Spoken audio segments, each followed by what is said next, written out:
ఈ గొప్ప పాపము రప్పించినట్లు వారు నిన్ను ఏమి చేసినని అహరోను అడుగగా, అహరోను, నా ఏలినవాడా, నీ కోపం మండనియొద్దు. ఈ ప్రజలు దుర్మార్గులన్న మాట నీవు ఎరుగుదువు. వారు మాకు ముందర నడుచుటకు ఐగుప్తు నుండి మమ్మల్ని రప్పించిన వాడగు ఈ మోషే ఏమాయనో మాకు తెలియదనిరి. అందుకు నేను ఎవరి యొద్ద బంగారం ఉన్నదో వారి దగ్గర నుంచి ఓడదీసి తీసుకొని రమ్మన్నాను. నేను, గమనించండి, ఇక్కడికి జాగ్రత్త గమనించండి, నేను దానిని అగ్నిలో వేగ, ఏమంటున్నాడు, ఈ దూడ ఆయను. ఇందాక అక్కడేమని రాయబడింది, పొగరుతో దాన్ని కాల్చినప్పుడు దానికి రూపమును ఏర్పరిచి. అంటే అహరోను ప్రమేయంతో రూపం ఏర్పడింది. ఇక్కడ అహరోను ఏం చేస్తున్నాడు, వారు తీసుకొచ్చినటువంటి బంగారాన్ని తీసుకుని అగ్నిలో వేసాను, ఇదిగో ఇట్ట తయారయ్యింది. నాకేం తెలుసు, ఆదాము నువ్వు పండింది తిన్నావయ్యానంటే, ఇదిగో నీవిచ్చినటువంటి ఈ హవ్వ తినమంటే తిన్నానయ్యా. కప్పిపుచ్చుకుంటున్నాడండి.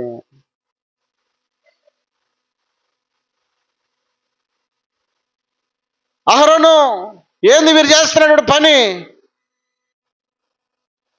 ఎవరు చెప్పారు వీరికి ఇట్లా చేయమని చెప్పానంటే, నాకేం తెలియదు అయ్యా, వీళ్ళు దుర్మార్గులు అన్న సంగతి నీకు తెలుసు కదా.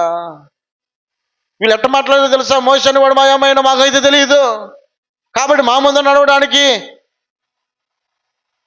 తయారు చేయమన్నారు. ఇదిగో వారు బంగారు పోగులను ఇచ్చారు, నేను అగ్నిలో వేసాను, అది తోడైపోయింది. నేనేం చేశాను, నా తప్పేం లేదు, నేనేం చేయలేదు. కప్పుకుంటున్నాడండి, కప్పుకుంటున్నాడు.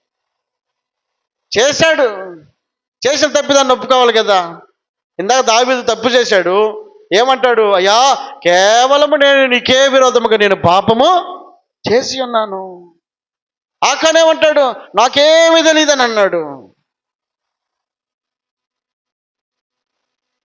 అహరోను ఏమంటున్నాడు, ఏమో నాకు తెలీదు, వారు అడిగారు, ఇదిగో వారు తెచ్చిన బంగారాన్ని తీసుకెళ్ళి అగ్నిలో వేసాను, ఇదిగో ఇట్ట తయారైంది, నాకేం తెలుసయ్యా, వీళ్ళు దుర్మార్గులయ్యా, వీళ్ళు పైపెచ్చు వాళ్ళనే దుర్మార్గులు అంటున్నాడండి అహరోను.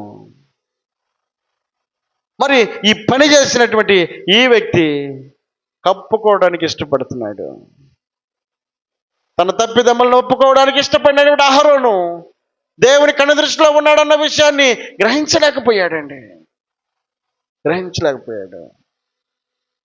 కానీ అహరోను గురించి దేవుడు ఏమంటున్నాడు చెప్తున్నాడు. ఒకవేళ మోషే వినొచ్చేమో, కానీ చూస్తున్నటువంటి దేవుడు అహరోను గురించి ఏం సాక్ష్యం ఇస్తున్నాడు ఒకసారి మనం అక్కడ గమనిద్దాం. చదువుదాం. ద్వితీయోపదేశ కాండము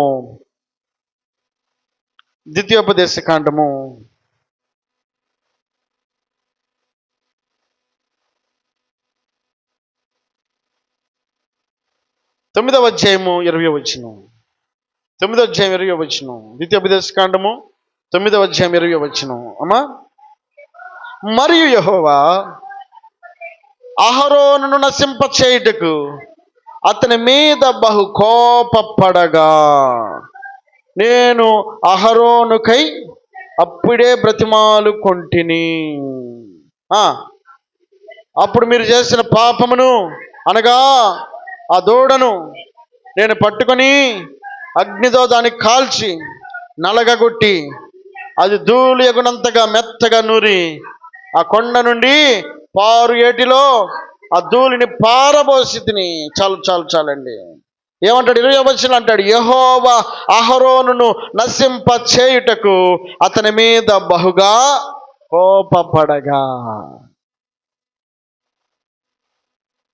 అహరోను మోషేతో కలిసి నడిచినటువంటి వ్యక్తే కానీ అహరోను తన మార్గాన్ని దేవునికి ఇష్టముగా కొనసాగించలేకపోయినందున, తన తప్పిదమ్మను ఒప్పుకొనకపోయినందున, ఇదిగో నేను ఈ పొరపాటు చేశాను అని సుస్పష్టంగా ఒప్పుకోలేకపోయినందున అహరోను మీద దేవుని కోపము నిలిచి ఉందంట. ఒకవేళ ఆ మోషేతో చెప్పినటువంటి మాట మోషే ఒకవేళ నమ్మి ఉండొచ్చేమో కానీ దేవుడు చూస్తున్నాడన్న గ్రహింపు లేనటువంటి ఈ అహరోను అమ్మయ్య మోషే చూడలేదనుకున్నాడు. మోషకు ఎట్టొకట చెప్పాను అనుకున్నాడు. కానీ పరలోకము నుండి దేవుని కను దృష్టి మోషే అహరోను మీద నిలిచి ఉందన్న విషయాన్ని గ్రహించలేకపోయాడు. దేవుని దీవెన, దేవుని ఆశీర్వాదం పొందాల్సినటువంటి అహరోను మీద దేవుని కోపం నిలిచి ఉందంట. దేవుని కోపానికి గురి అవడానికి గల కారణం అహరోను అంటున్నాడు, ఇదిగో నేను ఏ తప్పు చేయలేదు, ఇదిగో ఈ ప్రజలు ఇట్ట చేయమన్నారు, నేను అట్ట చేశాను, ఇదిగో ఇట్ట అవుతుందని నేను అనుకోలేదు, నాకేం తెలియదయ్యా.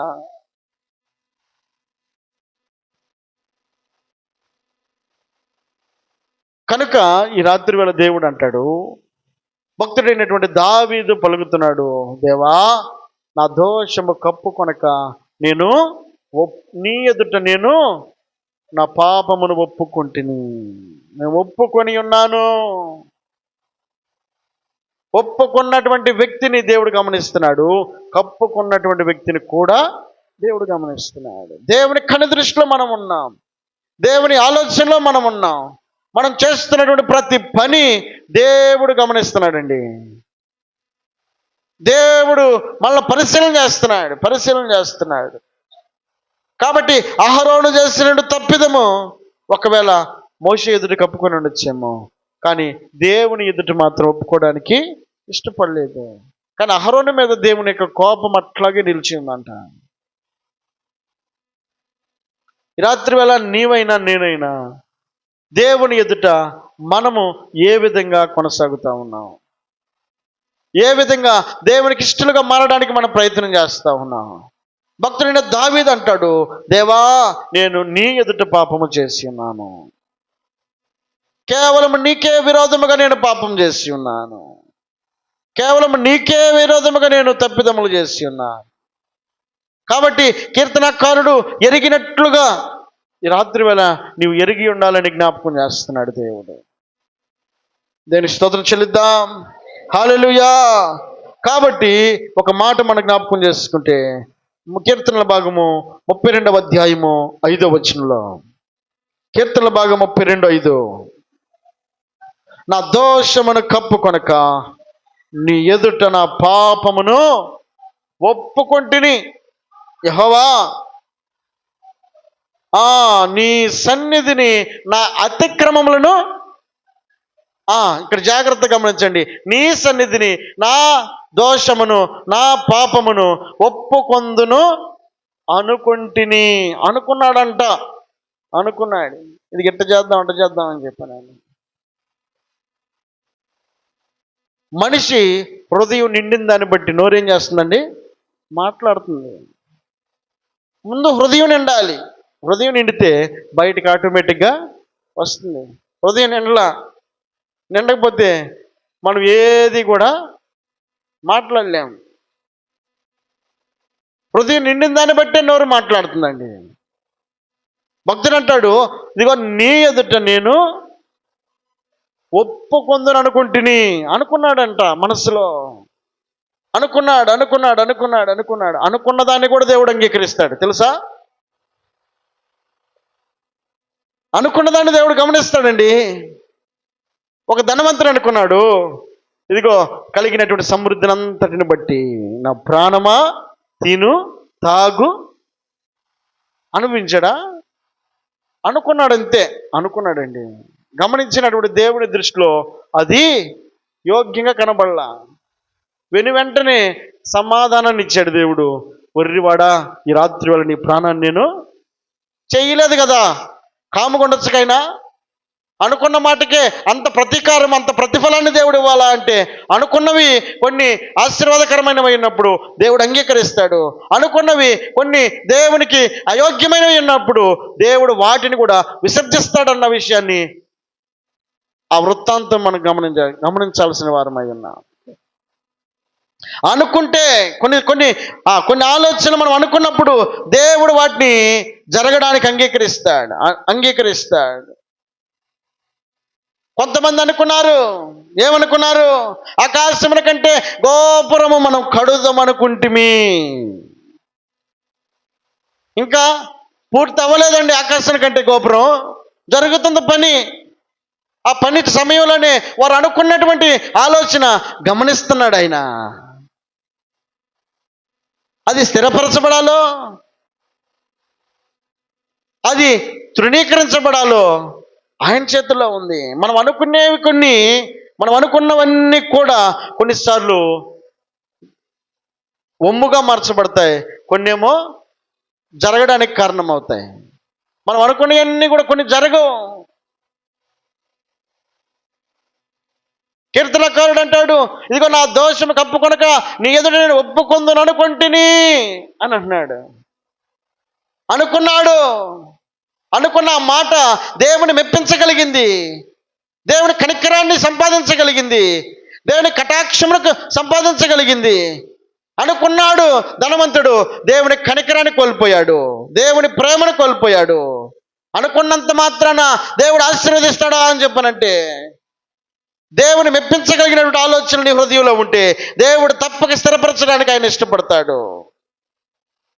మనం అనుకునేటువంటి ఆలోచనలు ఆయన గణపరిచేటట్టుగా ఉండాలి, ఆయన మెప్పించేటట్లుగా ఉండాలి. బాబేలు గోపురము కట్టి, ఆకాశమున కంటే గోపురాన్ని కట్టి, ఇదిగో పేరు సంపాదించుకుందాము రండని వారు అనుకున్నారు. పని జరుగుతుంది కానీ కొనసాగలేదండి. అర్ధంతరంగా ఆయనే కలుగు చేసుకుని వారి పని అంతటిని పాడు చేశాడండి.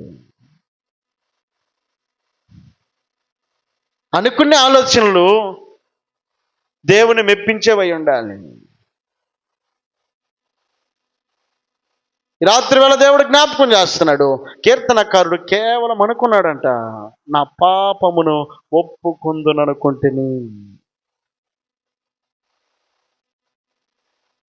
పరిశుద్ధ గ్రంథంలో చిన్న కుమారుడు అనే పిలువబడేటువంటి ఒక వ్యక్తి తన తండ్రి ఇంటి నుండి బయటికి వెళ్ళిపోవాలి అని అనుకున్నాడు.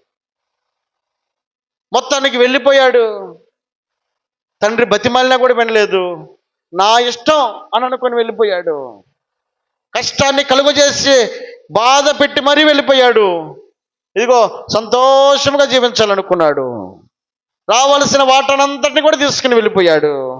సంపదనంతటిని కూడా తీసుకెళ్ళి దుర్వ్యాపారంలో ఖర్చు పెట్టాడు.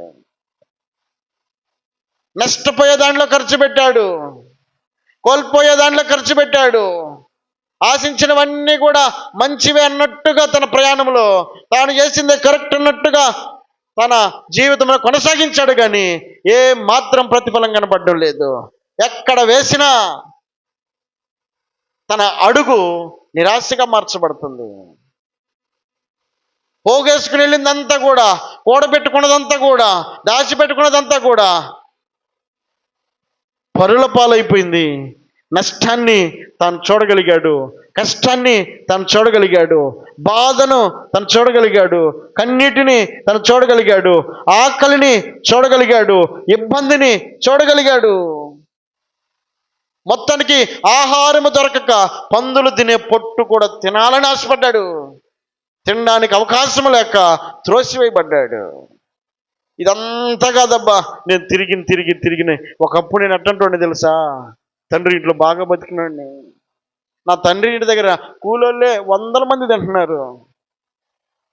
నేనే తండ్రి ఇల్లు కాదనుకొని నా ఇష్ట ప్రకారం నేను వెళ్ళాలనుకున్నాను. కానీ ఇది ఏమాత్రం వర్కౌట్ అయ్యేటట్లేదు. ఈ గోలంతా ఎందుకు, కుమారుని పిలుచుకునే యోగ్యత అంతా కూడా నాకు అంత అర్హత కూడా లేదు. ఎందుకంటే నేను నా ఆస్తి మొత్తాన్ని తెచ్చుకున్నాను. ఏ మొహం పెట్టుకుని వెళ్ళాలి ఆయన దగ్గర కుమారుని స్థానంలో. కాబట్టి పనివాడిగానైనా వెళదాం అనుకున్నాడంట. చదువుదామా లోకరాశి సువార్త 15వ అధ్యాయము 18-19 వచనాలు. నేను లేచి నా తండ్రి యొద్దకు వెళ్ళి, తండ్రి, పరలోకమునకు విరోధముగాను నీ ఎదుట నేను పాపము చేసి ఉన్నాను. ఇక మీదట నీ కుమారుణ్ణి అనిపించుకొనుటకు యోగ్యుడను కాను, నన్ను నీ కూలివానిలో ఒకనిగా పెట్టుకొనమని అతనితో చెప్పుదును అనుకొని. ఏమంటాడండి? కూలివానిలో ఒక్కనిగానైనా పెట్టుకొనమని అనుకున్నాడంట. ఇంకా దాన్ని ఇంప్లిమెంట్ చేయడానికి ఇంకా అవకాశం రాలేదు. ఇంకా జస్ట్ అనుకున్నాడండి. ఇది ఇట్లా చేస్తే బాగుండు అనుకున్నాడు, ఇట్లా ఉంటే బాగుండు అనుకున్నాడు. ఇదిగో ఈ గోలంతా ఎందుకు, ఇదిగో నా తండ్రి ఇంటికి వెళ్ళి కూలి వాళ్ళు ఒక్కడికైనా ఉందాము, ఇట్లా అడుగుదామని అనుకున్నాడంట. ఆకాశం నుండి పరిశీలన చేస్తున్నటువంటి దేవుడు తన అనుకున్నటువంటి ఆలోచనలను స్థిరపరచడానికి ఇష్టపడ్డాడు. దేని స్తోత్రం చెల్లిద్దాం. హల్లెలూయా. అనుకునేటువంటి ఆలోచన పరలోకములో ఉన్నటువంటి దేవుణ్ణి మెప్పించాలండి. కీర్తనకారుడైనటువంటి దావీదు, ఇదిగో దేవా, నీ ఎదుట నేను పాపము చేసి ఉన్నాను, నా తప్పిదములు ఒప్పుకొందును అనుకుంటిని. అనుకున్నటువంటి ఆలోచనలు దేవుడు స్థిరపరచడానికి ఇష్టపడ్డాడు. తన పవిత్రునిగా మార్చడానికి ఇష్టపడ్డాడు. తన దోషమును కడగడానికి దేవుడు ఇష్టపడ్డాడు. కాబట్టి రాత్రి వేళ దేవుడు నీతో నాతో మాట్లాడుతున్నాడు. ఇదిగో చిన్న కుమారుడు అంటున్నాడు, నా తండ్రి ఇంటికి వెళ్ళి నేను కూలివాళ్ళ ఒకనగానే ఉందామని అనుకుంటుని. తన తగ్గింపును చూసినటువంటి దేవుడు, తన విధేయతను చూసిన దేవుడు. ఒకప్పుడు పొగరగా మాట్లాడినటువంటి ఈ వ్యక్తి, ఒకప్పుడు లెక్క లేకుండా ఉన్నటువంటి ఈ వ్యక్తి, ఒకప్పుడు తండ్రిని కూడా లెక్క చేయనటువంటి ఈ వ్యక్తి ఇప్పుడు అంటాడు, ఇదిగో పనివాడిగా ఉందాం. తన స్థానాన్ని అంతటిని పక్కన పెట్టాడు. ఇప్పుడు ఏమంటున్నాడు తెలుసా? పనివాడిగానైనా ఉందాం అనుకుంటున్నాడండి. తన విధేయత, తన తగ్గింపు తన స్థానాన్ని హెచ్చించేటట్లుగా చేశాడు దేవుడు. దేవుని ఘనపరిచేటట్లుగా తన మాట ఉంది. తను అనుకున్న మాట దేవుణ్ణి సంతోషపెట్టగలిగింది కనుక ఇప్పుడు తన స్థానం ఎట్ట మారిపోయిందండి అంటే ఏమంటాడు అక్కడ? వాడింకా దూరముగా ఉండగానే తండ్రి వాణిని చూచి కనికిరపడి పరిగెత్తి వాని మెడ మీద పడి ముద్దు పెట్టుకొని. చాలండి. ఏమంటాడు? తండ్రి వాడింకా దూరముగా ఉండగానే కనికర పడ్డాడంట. తప్పిదములను ఒప్పుకొన్నవాడు కనికరమును పొందును, దాచిపెట్టుకున్నవాడు వర్ధిల్లడు. రాత్రి వేళ జ్ఞాపకం చేస్తున్నాడు దేవుడు, తప్పిదములను ఒప్పుకొని విడిచిపెట్టేవాడు కనికరాన్ని పొందుతాడండి. చిన్న కుమారుడు తన స్థానాన్ని మరలా తిరిగి పొందుకోవడానికి తన యొక్క ఒప్పుకునే మనస్సే, తగ్గించుకునే మనస్సే. ఈ రాత్రి వేళ నీకు నాకు దేవుడు జ్ఞాపకం చేస్తున్నాడు. దావీదు అనుకున్నాడు, దేవా నేను ఎదురు పాపం చేసి ఉన్నానయ్యా, ఒప్పుకుందామని చెప్పానని అనుకున్నాడు. ఒప్పుకుందాను అనుకుంటుని దేవుడు ఏం చేశాడు? తన కనికరము చేత తన దోషములన్నిటిని కూడా తుడిచివేశాడండి. హిస్సోపుతో తనను పవిత్రునిగా చేశాడు. ఆకాను ఒప్పుకోవడానికి ఇష్టపడలేదు. నాకేం తెలుసు అని చెప్పని అంటున్నాడు. కానీ రాళ్ళ చేత కొట్టబడిన వ్యక్తిగా మార్చబడ్డాడు. తప్పిదములను ఒప్పుకొని విడిచిపెట్టువాడు కనికరాన్నే పొందుతాడంట. అహరోను ఒప్పుకోలేదు.